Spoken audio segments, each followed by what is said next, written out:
నమస్కారం. దూరదర్శన్ యాదగిరి వార్తలకు స్వాగతం. నేను చందన. ముందుగా ముఖ్యాంశాలు. కరోనాపై పోరాటం మరింత సమర్థవంతంగా కొనసాగాలని ప్రజలకు ప్రధాని మోదీ పిలుపు. కరోనా సంక్షోభంతో దెబ్బతిన్న ఆర్థిక వ్యవస్థ క్రమంగా పుంజుకుంటోందని వెల్లడి. లాక్డౌన్ సడలింపులపై కేంద్రం నూతన మార్గదర్శకాలు. జూన్ 8 నుండి తెరుచుకోనున్న హోటళ్లు, షాపింగ్ మాల్స్. తెలంగాణలోనూ జూన్ 30 వరకు లాక్డౌన్. కంటైన్మెంట్ జోన్ల వెలుపల జూన్ 7 వరకు ప్రస్తుత పరిస్థితి కొనసాగింపు. అంతర్రాష్ట్ర రాకపోకలపై నిషేధం ఎత్తివేసిన రాష్ట్ర ప్రభుత్వం. కంటైన్మెంట్ జోన్లలో కఠినంగా లాక్డౌన్ ఉంటుందన్న సీఎం కేసీఆర్. ఉపరితల ద్రోణి ప్రభావంతో రాష్ట్ర వ్యాప్తంగా కురిసిన భారీ వర్షాలు. మరో 3 రోజుల పాటు వర్షాలుంటాయని వాతావరణ కేంద్రం వెల్లడి. జూన్ 30 వరకు లాక్డౌన్ను పొడిగిస్తూ రాష్ట్ర ప్రభుత్వం నిర్ణయం తీసుకుంది. కంటైన్మెంట్ జోన్ల వెలుపల జూన్ 7 వరకు ప్రస్తుత పరిస్థితి కొనసాగుతుందని, కంటైన్మెంట్ జోన్లలో లాక్డౌన్ జూన్ 30 వరకు పొడిగించినట్లు ప్రకటించింది. ఈ మేరకు లాక్డౌన్ నిబంధనలు సడలిస్తూ రాష్ట్ర ప్రభుత్వం ఉత్తర్వులు జారీ చేసింది. రాత్రి 9 గంటల నుండి ఉదయం 5 గంటల వరకు కర్ఫ్యూ కొనసాగుతోందని తెలిపింది. అంతర్రాష్ట్ర రాకపోకలపై నిషేధం ఎత్తివేస్తూ తెలంగాణ ప్రభుత్వం జీవో విడుదల చేసింది. దవాఖానాలు, మందుల దుకాణాలు మినహా అన్ని వాణిజ్య సముదాయాలు రాత్రి 8 గంటల వరకు కార్యకలాపాలు నిర్వహించుకోవచ్చని తెలిపింది. కాగా లాక్డౌన్పై సీఎస్, డీజీపీ అధికారులతో సమీక్షించిన ముఖ్యమంత్రి కె చంద్రశేఖరరావు కేంద్రం సూచించిన సడలింపులు అమలు చేస్తామని చెప్పారు. కంటైన్మెంట్ జోన్లలో కఠినంగా లాక్డౌన్ను నిర్వహిస్తామన్నారు. దుకాణాలు రాత్రి 8 వరకు తెరుచుకోవచ్చని, ఆ తర్వాత అనుమతి ఉండదని తెలిపారు. ఇతర రాష్ట్రాల రాకపోకలపై ఎలాంటి ఆంక్షలు లేవని సీఎం స్పష్టం చేశారు. లాక్డౌన్ నిబంధనలు కేంద్ర హోంశాఖ సడలించింది. ఆర్థిక వ్యవస్థను గాడిలో పెట్టి దేశంలో సాధారణ పరిస్థితులు తీసుకొచ్చేలా కీలక నిర్ణయాలు తీసుకుంది. జూన్ 30 వరకు లాక్డౌన్ 5ను కంటైన్మెంట్ జోన్లకే పరిమితం చేసి మిగిలిన ప్రాంతాల్లో అన్ని రకాల కార్యకలాపాలకు అనుమతినిచ్చింది.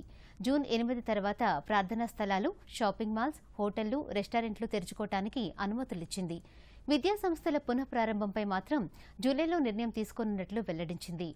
లాక్డౌన్ 4 గడువు నేటితో ముగుస్తున్న నేపథ్యంలో ప్రకృతి వైపరీత్య నిర్వహణ చట్టం క్రింద కేంద్ర హోంశాఖ కార్యదర్శి అజయ్ భల్లా తాజా నిబంధనలు జారీ చేశారు. అంతర్రాష్ట్ర రాకపోకలపై ఉన్న ఆంక్షలను కేంద్ర హోంశాఖ ఎత్తేసింది. ఇక మీదట వేర్వేరు రాష్ట్రాలు, జిల్లాల మధ్య వ్యక్తుల, సరుకుల రవాణాపై ఎలాంటి ఆంక్షలు విధించడానికి వీల్లేదని స్పష్టం చేసింది. ప్రత్యేక అనుమతులు, ఈ పర్మిట్లు అవసరం లేదని, ఏ రాష్ట్రమైనా స్థానిక పరిస్థితులను దృష్టిలో ఉంచుకుని ఆంక్షలు విధించాలనుకుంటే దాని గురించి ముందుగానే విస్తృత ప్రచారం చేయాలని పేర్కొంది.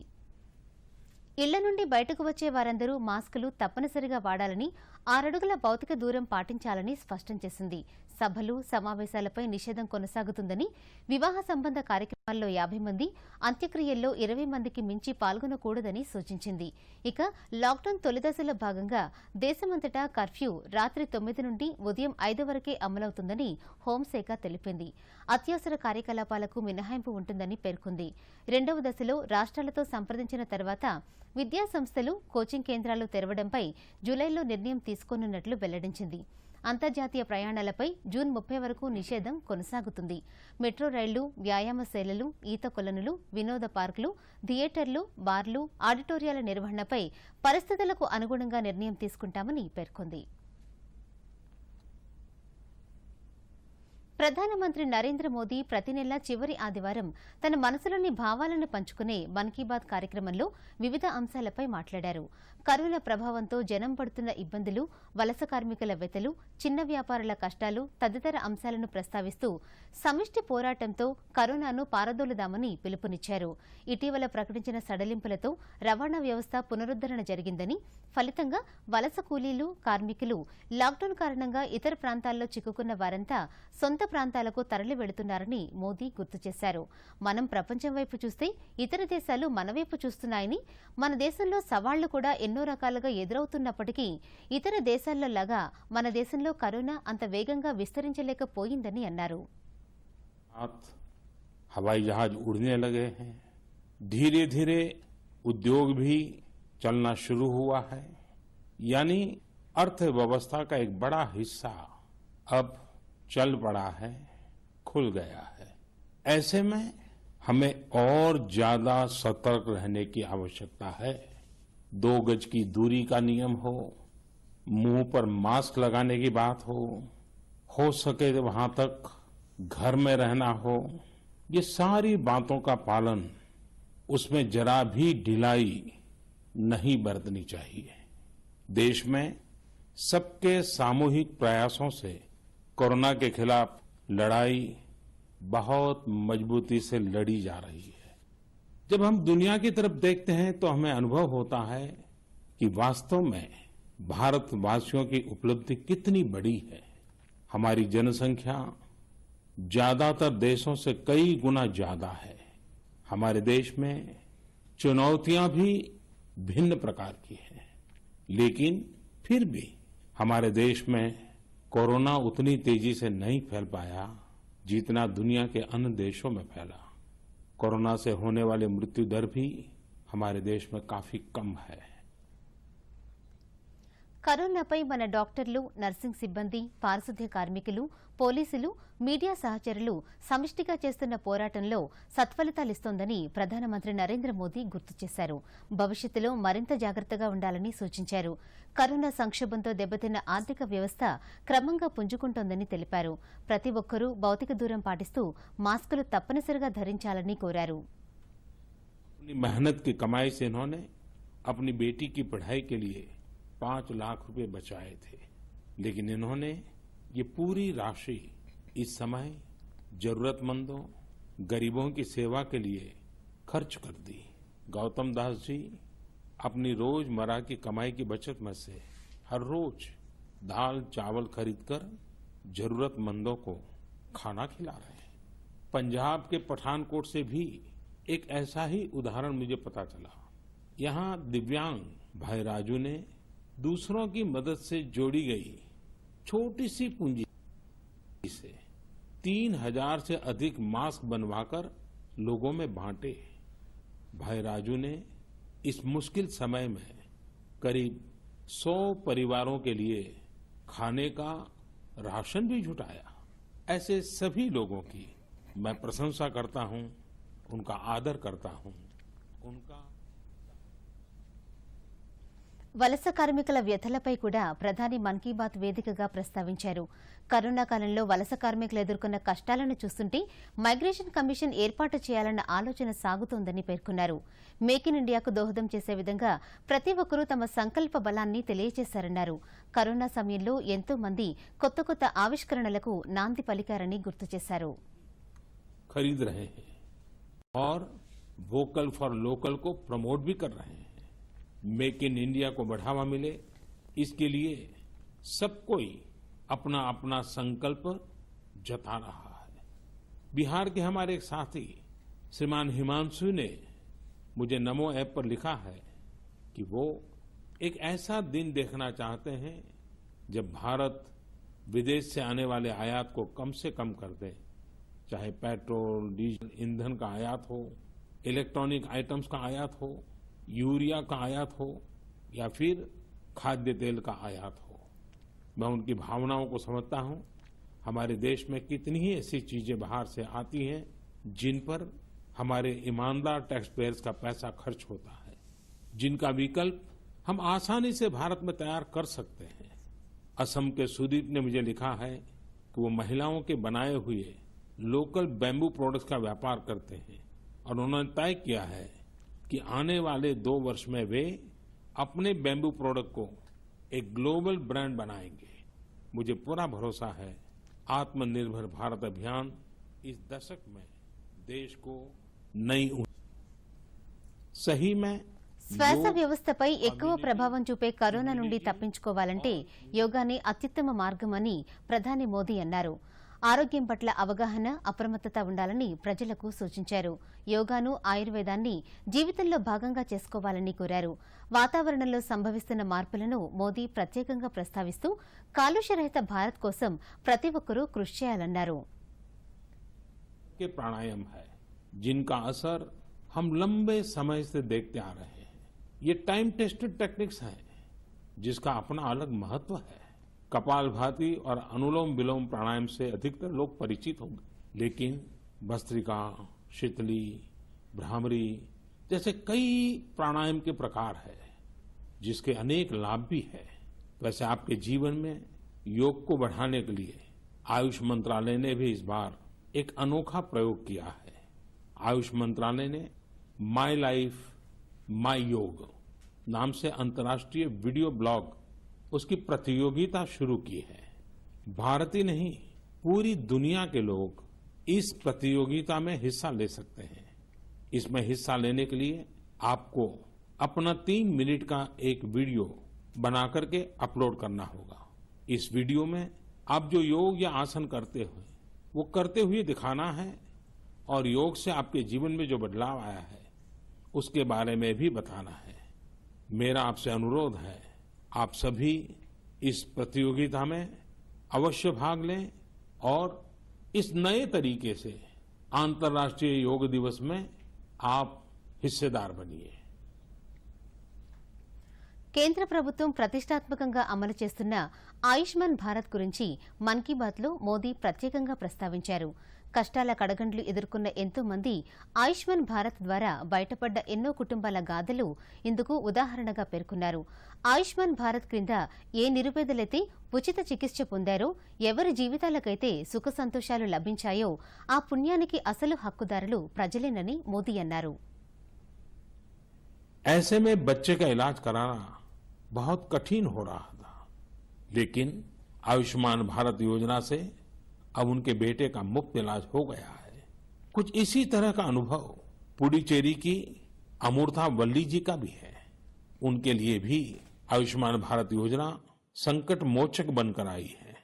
अमूर्था वल्ली जी के पति की हार्ट अटैक से दुखद मृत्यु हो चुकी है। उनके 27 साल के बेटे जीवा को भी हार्ट की बीमारी थी। डॉक्टर्स ने जीवा के लिए सर्जरी की सलाह दी थी, लेकिन दिहाड़ी मजदूरी करने वाले जीवा के लिए अपने खर्च से इतना बड़ा ऑपरेशन करवाना संभव ही नहीं था। लेकिन अमूर्था वल्ली ने अपने बेटे का आयुष्मान भारत योजना में रजिस्ट्रेशन करवाया और 9 दिनों बाद बेटे जीवा के हार्ट की सर्जरी भी हो गई। साथियों, मैंने आपको सिर्फ 3-4 घटनाओं का जिक्र किया। आयुष्मान भारत से तो ऐसी 1 करोड़ से अधिक कहानियां जुड़ी हुई है। ये कहानियां जीते जागते इंसानों की है, दुख तकलीफ से मुक्त हुए हमारे अपने परिवारजनों की है। సీజనల్ వ్యాధులను అరికట్టేందుకు పురపాలక శాఖ మంత్రి కేటీఆర్ పిలుపు మేరకు ప్రతి ఆదివారం 10 గంటలకు 10 నిమిషాలకు జరిగే కార్యక్రమంలో ప్రజాప్రతినిధులు, అధికారులు పాల్గొన్నారు. ఈ క్రమంలో భాగంగా హైదరాబాద్లోని తన నివాసంలో రాష్ట గిరిజన సంక్షేమ శాఖ మంత్రి సత్యవతి రాథోడ్ స్వయంగా ఇంటి పరిసరాలను శుభ్రం చేశారు. కార్మిక శాఖ మంత్రి చామకూర మల్లారెడ్డి తన మనవడితో కలిసి ఇంటి పరిసరాలను శుభ్రం చేశారు. స్వయంగా చీపురు చేబూని చెత్తా చెదారాన్ని శుభ్రపరిచారు. సీజనల్ వ్యాధులు ప్రబలకుండా ఉండేందుకు ప్రతి ఒక్కరూ ఈ కార్యక్రమంలో పాల్గొనాల్సిందిగా మంత్రులు పిలుపునిచ్చారు. కరోనా కట్టడిలో భాగంగా సంయుక్త పరిశోధనకు భారతీయ వైద్య పరిశోధన మండలి, జాతీయ పౌష్టికాహార సంస్థతో కలిసి జంట నగరాల్లో 2 రోజుల సర్వేలెన్స్ సర్వే చేపట్టింది. ఇందులో భాగంగా హైదరాబాద్లోని 5 కంటైన్మెంట్ జోన్లలో రెండో రోజు ఒక్కొక్క కంటైన్మెంట్ జోన్ నుండి 100 నమూనాలను సేకరించారు. శాంపిల్స్ ద్వారా సామూహిక వ్యాప్తి ఏ స్థాయిలో ఉందో ఐసీఎంఆర్ తెలుసుకోనుంది. సర్వే నివేదికను కేంద్ర ఆరోగ్య శాఖకు అందిస్తుంది. ఇటీవల నల్గొండ, జనగామ, కామారెడ్డి జిల్లాల్లో ఐసీఎంఆర్ సభ్యులు సర్వే చేసి కేంద్రానికి నివేదిక ఇచ్చారు.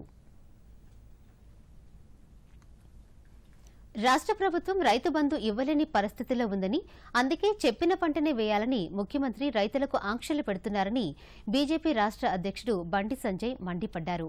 నూతన పంట విధానానికి బీజేపీ వ్యతిరేకం కాదని, 4 సంవత్సరాల క్రిందటే కేంద్ర ప్రభుత్వం రాష్ట్రాలను సంప్రదించి అనేక మార్గదర్శకాలిచ్చిందని చెప్పారు. రాష్ట్రంలో భూసార పరీక్షలు చేయకుండా చెప్పిన పంటనే వేయాలని ఎలా చెప్తారని బండి సంజయ్ సూటిగా ప్రశ్నించారు. రైతులకు అన్యాయం చేసే నిర్ణయాలు ప్రభుత్వం తీసుకుంటే దానికి వ్యతిరేకంగా బీజేపీ కార్యాచరణ ఉంటుందని బండి సంజయ్ తెలిపారు. వాళ్ళ ఉసురు పోసుకుంటూ వాళ్ళ ముఖ్యమంత్రి ఒక మోనార్గా వ్యవహరిస్తున్నాడు. తెలంగాణ రాష్ట్రంలో ఇంటర్మీడియట్ విద్యార్థులను మోసం చేసి వాళ్ళ ఉసురు పోసుకున్నాడు. 1,00,000 ఉద్యోగాలు ఇస్తా అని చెప్పి ఇంటికో ఉద్యోగం 1,00,000 ఉద్యోగం చెప్పి యువకుల ఉసురు పోసుకున్నాడు. పిఆర్సీ ఇస్తా అని చెప్పి ఉద్యోగస్తులు ఉపాధ్యాయులు ఉసురు పోసుకున్నాడు. మూడదాకా ఆర్టీసీ కార్మికులు ఉసురు పోసుకున్నాడు. ఇప్పుడు ఇక రైతుల అంతైంది. ఇది కేవలము మభ్యపెట్టి మోసం చేసి ఆయన చేతగానితనాన్ని కప్పిపుచ్చుకోవడానికి రైతు బంధును రైతులకు ఇవ్వలేని చేవదచ్చిన ముఖ్యమంత్రిగా ఉన్నాడు. కాబట్టి ఇవాళ మళ్ళా కొత్త దుకాణం తెరిచి మళ్ళా రైతులను మోసం చేసే ప్రయత్నం చేస్తున్నాడు. నూతన పంటల విధానానికి భారతీయ జనతా పార్టీ వ్యతిరేకం కాదు. 4 సంవత్సరాల క్రితమే కేంద్ర ప్రభుత్వము అన్ని రాష్ట్రాలను సంప్రదించి అన్ని రాష్ట్రాల ముఖ్యమంత్రులతో నిపుణులతో చర్చించి అనేక మార్గదర్శకాలు ఇచ్చింది కేంద్ర ప్రభుత్వం. దీనికి సంబంధించి కూడా అన్ని రాష్ట్రాలకు ఆయా రాష్ట్రాల నుండి వ్యవసాయ కుటుంబాలు వ్యవసాయ విధానాన్ని అనుసరించి కోట్ల రూపాయలను ఇలా కేంద్ర ప్రభుత్వం రాష్ట్రాలకు ఇవ్వడం జరిగింది. ఇవాళ ఈ రాష్ట్ర ముఖ్యమంత్రి అంటాడు, నేను చెప్పిందే వేయాలి పంట, లేకుంటే రైతు బంధు కట్ అంటాడు. ముఖ్యమంత్రి గారు ఆయన చెప్పే మాటలు మాత్రం రైతుల బతుకులు బర్బాదైతాయి. కరోనా వ్యాప్తి, లాక్డౌన్ కారణంగా పేదలు ఇబ్బందులు ఎదుర్కొంటున్న నేపథ్యంలో వారికి కేంద్ర హోంశాఖ సహాయ మంత్రి కిషన్ రెడ్డి సతీమణి కావ్య నిత్యావసరాలు పంపిణీ చేశారు. న్యూ నల్లకుంట రామాలయం వద్ద జరిగిన కార్యక్రమంలో తమ వంతు సాయంగా నిత్యావసర వస్తువులు పంపిణీ చేసినట్లు ఆమె తెలియజేశారు. లాక్డౌన్ సమయంలో అనేక ఇబ్బందులు పడుతున్న పేదలకు కేంద్ర ప్రభుత్వం బాసటగా నిలిచిందని ఈ సందర్భంగా గుర్తు చేశారు.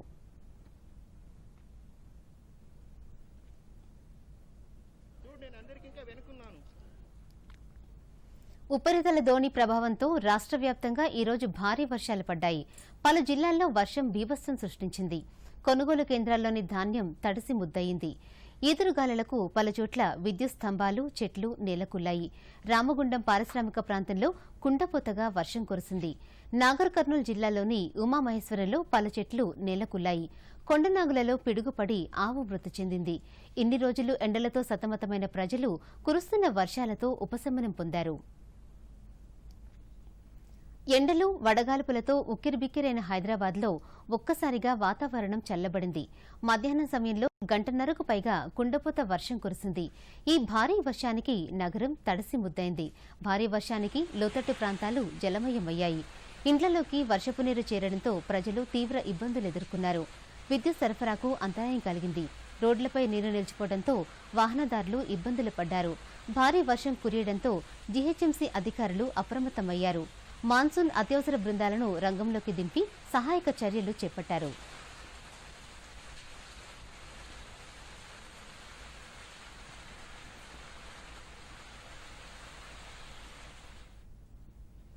ఆగ్నేయ, తూర్పు మధ్య అరేబియా సముద్రంలో ఏర్పడిన అల్పపీడనం రాగల 24 గంటల్లో వాయుగుండంగా మారే అవకాశం ఉందని హైదరాబాద్ వాతావరణ కేంద్రం వెల్లడించింది. వచ్చే 24 గంటల్లో తుఫానుగా మారే అవకాశం ఉందని హెచ్చరించింది. ఛత్తీస్గఢ్ నుండి తెలంగాణ, రాయలసీమ, దక్షిణ మధ్య కర్ణాటక మీదుగా లక్షద్వీపుల వరకు ఉపరితల ద్రోణి కొనసాగుతుందని పేర్కొంది. నైరుతి రుతుపవనాలు రేపు కేరళలోకి ప్రవేశించే అవకాశాలున్నాయని వాతావరణ శాఖ తెలిపింది. ఈ నేపథ్యంలో రాష్ట్రంలో రాగల 3 రోజులు అక్కడక్కడ వర్షాలు పడే సూచనలున్నాయని, పలుచోట్ల ఉరుములు, మెరుపులు, ఈదురుగాలులతో కూడిన భారీ వర్షాలు పడే అవకాశాలున్నట్లు వాతావరణ శాఖ వెల్లడించింది.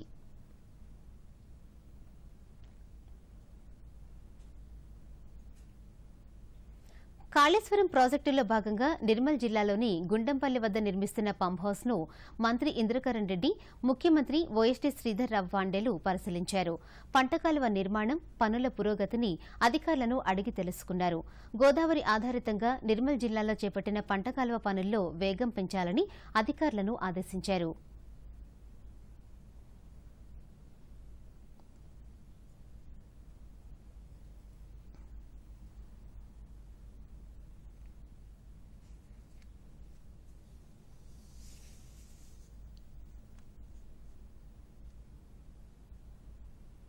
శ్రీరామ్ సార్ ప్రాజెక్టులో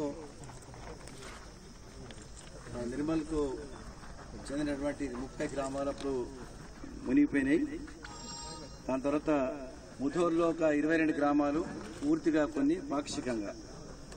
ఆ విధంగా మనకప్పుడు 27వ ప్యాకేజ్ ద్వారా 50,000 ఎకరాలకు, 28 ప్యాకేజ్ కింద 50,000 ఎకరాలకు నిర్మల్ కాన్స్టిట్యున్సీకి, ముధోల్ కాన్స్టిట్యున్సీకి మరి ఇవ్వడం జరిగింది. దాని తర్వాత మరి ఇప్పటి వరకు ఆల్మోస్ట్ అది 27 ప్యాకేజ్ 70%, 65% వరకు పూర్తయింది. ఇంకా 35% మిగిలింది. మన గోదావరి వ్యాలీ మీటింగ్లో మంత్రులను పిలిచారు. గోదావరికి సంబంధించినటువంటి మంత్రులను, మనం కూడా గోదావరి సంబంధం కాబట్టి మనం కూడా పోయినాం. మరి అక్కడ ఈ విధంగా మా 27, 28 ప్యాకేజ్ ఇంకా మిగిలి ఉంది. రైతులకు నీళ్ళు రావడం లేదు. మేము సాక్రిఫైస్ చేసినాము. మా భూములన్నీ పోయినాయి, గ్రామాలు పోయినాయి. అవన్నీ చెప్పిన తర్వాత మాకు ఈ 2 కంప్లీట్ చేయాలని చెప్పినప్పుడు మరి ఆ రోజే మాట్లాడారు. సెక్రటరీ గారు కూడా చెప్పారు. తెల్లారి చీఫ్ ఇంజనీర్ గారి ఆధ్వర్యంలో రివ్యూ కూడా చేసినారు. ఇప్పుడు మన ముఖ్యమంత్రి గారి పేషీలో ఓఎస్డీ ఆఫీసర్ అండ్ స్పెషల్ డ్యూటీలో మన బోత్ వాస్తవ్యులు శ్రీధర్ దేశపాండే గారు మరి వారు రావడము ఈ జిల్లా పైన బాగా ప్రేమాభిమానాలు. ఈ సందర్భంగా మంత్రి ఇంద్రకరణ్ రెడ్డి మాట్లాడుతూ గోదావరి ఆధారితంగా కాళేశ్వరం 27, 28 ప్యాకేజ్ పనులతో నిర్మల్, ముథోల్ నియోజకవర్గాల్లో 1,00,000 ఎకరాలకు సాగునీరు అందించేందుకు చేపట్టిన పనులు కొనసాగుతున్నాయన్నారు. 65% పనులు పూర్తయ్యాయని, ఇంకా 35% పనులు పూర్తి కావాల్సి ఉందని తెలిపారు. ముడేగావ్ వద్ద నిర్మిస్తున్న అండర్ టన్నెల్ పనులు దాదాపుగా పూర్తి కావచ్చాయన్నారు. కరోనా నేపథ్యంలో స్వయం సహాయక సంఘాల మహిళలకు అదనపు రుణాలను కేంద్ర ప్రభుత్వం అందజేస్తోంది. ఒక్కొక్క గ్రూపుకు 50,000 రూపాయలను మంజూరు చేసింది. ఈ మొత్తాన్ని వారు 18 నెలల వ్యవధిలో తిరిగి చెల్లించవలసి ఉంటుంది. ఈ రుణాలు మహిళలకు వరంగా మారాయి. మహబూబాబాద్ జిల్లా మాధవాపురంలో ప్రభుత్వం ఇచ్చిన రుణంతో సహాయక సంఘాల్లోని మహిళలు కుండలమ్మటం, కూరగాయల వ్యాపారం, కిరాణా షాపుల్లో సరుకులు పెంచుకుని విక్రయిస్తూ లాభాలు గడిస్తున్నారు. లాక్డౌన్ పరిస్థితుల్లో కుటుంబం గడవడం కష్టంగా మారిన ఈ సమయంలో కేంద్రం అందజేస్తున్న రుణాలు తమకెంతో ఆసరాగా మారాయని మహిళలు సంతోషం వ్యక్తం చేస్తున్నారు. మహిళలను ఆర్థికంగా ఆదుకుంటున్న ప్రభుత్వానికి కృతజ్ఞతలు తెలిపారు. మంచిగా రోజు అమ్ముకుంటాను, అమ్ముకొని నడిపించుకుంటాను. నరేంద్ర మోడీకి నమస్కారం. ఈ గ్రామంలో 3 గ్రామైక్య సంఘాలు ఉన్నాయి. ఇప్పుడు మొదటగా గంగాదేవి గ్రామైక్య సంఘంలో ఒక 10 గ్రూపులకు హెచ్ఎల్పీ చేసి కోవిడ్ లోన్లు, మన ప్రధానమంత్రి గారు ప్రవేశపెట్టిన పథకం మేము కోవిడ్ లోన్లు ఒక సభ్యురాలకి 5,000 చొప్పున ఇప్పించడం జరిగింది. ఇట్టి రుణాలు ఏంటంటే ఇప్పుడు ప్రజెంట్గా కిరాణా వ్యాపారాలు ఆల్రెడీ ఉన్నవాళ్ళు, ఇప్పుడు కొద్దిగా కొంతమంది టైలరింగ్ చేసేవాళ్ళు మాస్కులు కుట్టడానికి, ఇప్పుడు ప్రజెంట్గా ఏంటంటే ఈ గ్రామంలో మామిడి పండ్లు బాగా పంటలు పండుతాయి కాబట్టి ఈ గ్రామం నుంచి మామిడి పండ్లు కూడా తీసుకెళ్లి మహబూబాద్లో కూడా తోటల నుంచి పట్టుకుపోయి 5,000 రూపాయల పండ్లు తీసుకొని వాళ్ళు రోజు అమ్ముకుంటే కనీసం ఒక సభ్యురాలకు ఒక 300-400 రూపాయలు కూడా సంపాదించడం జరుగుతుంది. ఇప్పుడు పండ్ల సీజన్ కాబట్టి. నా పేరు కామాక్షి. నేను 25 గ్రూపులకు 10 గ్రూపులకు manager sir, Indian bank manager sir కోవెల్ లోను ఇవ్వడం జరిగింది. వాళ్ళకు మంచిగా ఈ టైంలో, ఈ ఏం పని లేని టైంలో ఈ డబ్బులు రావడం వల్ల మిషన్ కుట్టుకునే వాళ్ళకు మిషన్ అభివృద్ధి, కూరగాయలు అమ్ముకునే వాళ్ళకు కూరగాయల అభివృద్ధి, కిరాణా షాపు వాళ్ళకు కిరాణం, ఇలాంటి చిరు వ్యాపారస్తులకు ఇలాంటి లోను రావడం వల్ల చాలా కేంద్ర ప్రభుత్వం ప్రవేశపెట్టిన జాతీయ గ్రామీణ ఉపాధి హామీ పథకం పేద కుటుంబాలకు ఎంతో బాసటగా నిలుస్తోంది. మెదక్ జిల్లా శివంపేట మండలం పాంబండ గ్రామంలో 320 మంది కూలీలు గ్రామ పల్లె చెరువు పనిలో పాల్గొంటున్నారు. రోజుకు 150 రూపాయల వరకు కూలీ పొందుతున్నారు. కూలీ డబ్బులు ప్రతివారం వారి అకౌంట్లో కేంద్రం జమ చేస్తుంది. తమ గ్రామంలో ఉపాధి హామీ పనుల వల్ల చెరువు లోతు పెరగడంతో నీటి నిల్వలు, భూగర్భ జలాలతో పాటు పంట విస్తీర్ణం కూడా పెరుగుతుందని పాంబండ గ్రామ సర్పంచ్ తెలిపారు. కేంద్ర ప్రభుత్వం ఉపాధి హామీ పనికి అనుమతి ఇవ్వడంతో తమ కుటుంబ నిర్వహణకు ఎంతో ఉపయోగపడుతుందని కూలీలు తెలిపారు. పెట్టడం చాలా ఉపయోగకరంగా ఉంది. కానీ ఇబ్బంది ఉన్న పరిస్థితుల్లో కూడా పనులు చేసుకోవడము, పైసలు రావడం జర ఉపయోగం ఉంది. కుటుంబం కొద్దిగా అవసరాలు తీర్చుకుంటున్నాం. ఇంట్లో పనులకి, దానికి, దీనికి అవసరాలు అంటే ఉంటాయి కదా సార్. లాక్డౌన్లో ఎటు లేని పరిస్థితుల్లో టైంలో ఈరోజు ఇక్కడ మేము ఉపాధి అంటే ఎన్ఆర్ఈజీఎస్ పథకంలో పనిచేస్తున్నాం. ప్రధానమంత్రి ప్రవేశపెట్టిన ఈ గ్రామీణ ఉపాధి పథకంలో మాకు చాలా ఉపయోగకరంగా ఉంది. ఎందుకంటే ఈ లాక్డౌన్ సమయంలో కూలీ ఎక్కడ చేసుకుందామన్న విధి లేని పరిస్థితుల్లో ఈరోజు ఈ పని చేసుకోవడం వల్ల మా జీవనోపాధి మాకు మెరుగుపడుతుంది. కావున కేంద్ర ప్రభుత్వానికి మరియు రాష్ట్ర ప్రభుత్వాలకు కృతజ్ఞతలు తెలుపుతూ, అదేవిధంగా ఇప్పుడే కాకుండా మేము కోతలు కోసి ఖాళీ ఉన్న సమయంలో మరియు ఇతరత్ర పనులు లేని సమయంలో కూడా ఈ ఉపాధి హామీ అనేది మా యొక్క గ్రామానికి మరియు మన గ్రామానికే కాకుండా ఈ రాష్ట్రానికి కూడా అందరికీ ఉపయోగపరంగా ఉంది. కాబట్టి ఇట్టి ప్రవేశపెట్టిన నరేంద్ర మోడీ గారికి ఈ యొక్క ఉపాధి తరఫున మేము చాలా లబ్ధి పొందుతున్నాం కనుక రుణపడి ఉంటామని మా గ్రామం తరఫున మేము ఈ యొక్క ప్రభుత్వానికి కోరడం జరుగుతుంది. మరి కరోనా వచ్చడం వల్ల వీళ్ళకి ఇబ్బంది తీరుతుంది. పని వల్ల మా దగ్గర 20 గ్రూపులు ఉంటాయి. 20 గ్రూప్లో 300 మంది వరకు పనిచేస్తాం, 300 చిల్లర వరకు పనిచేస్తున్నారు. మా చెరువు వెనుక ఆయకట్టు పారకము ఒక 40 నుండి 60 ఎకరాల లోపు ఉంటుంది. కరోనా లాక్డౌన్ నేపథ్యంలో సమస్యలు ఎదుర్కొంటున్న పారిశ్రామిక రంగానికి కేంద్రం చేయూతనిచ్చింది. సూక్ష్మ, చిన్న, మధ్యతరహా పరిశ్రమలకు ఆత్మనిర్భర భారత్ అభియాన్ క్రింద భారీ ఉద్దీపన ప్యాకేజ్ ప్రకటించింది. ఈ ప్యాకేజ్ పట్ల మహబూబ్నగర్ జిల్లాలోని పలువురు పారిశ్రామికవేత్తలు సంతోషం వ్యక్తం చేస్తున్నారు. అత్యవసర మూలధనం అవసరాల కోసం పూచీకత్తు లేకుండా రుణాలు అందించడం హర్షించదగ్గ విషయమని అంటున్నారు.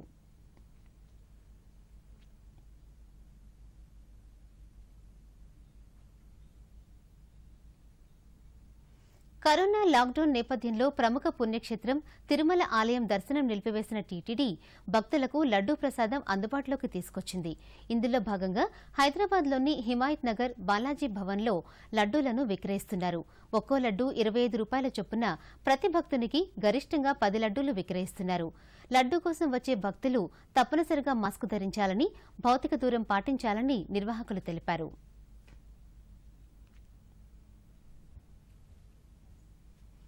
లాక్డౌన్ సడలింపుల్లో భాగంగా రైళ్ల రాకపోకలకు అనుమతి ఇవ్వడంతో రేపటి నుండి 200 ప్యాసింజర్ రైళ్లను రైల్వే శాఖ నడపనుంది.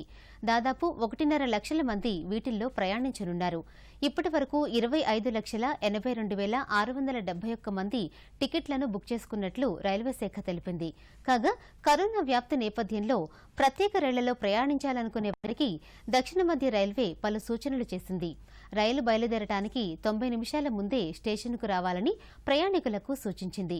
టికెట్లున్న వారిని మాత్రమే రైల్వే ప్రాంగణం, రైల్వేలోకి అనుమతిస్తామని స్పష్టం చేసింది. కరోనా లక్షణాలు ఉన్న ప్రయాణికులను ఎట్టి పరిస్థితుల్లో రైళ్లలోకి అనుమతించేది లేదని పేర్కొంది.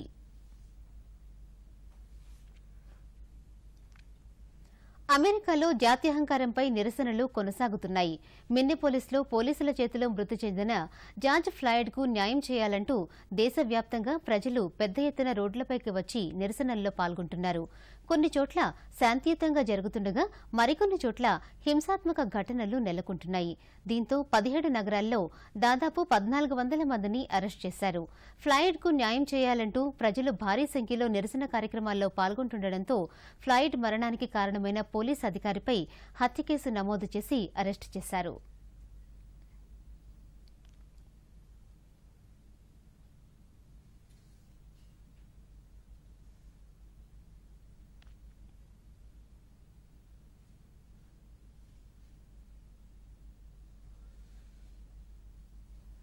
వార్తలు ముగించే ముందు ముఖ్యాంశాలు మరొకసారి.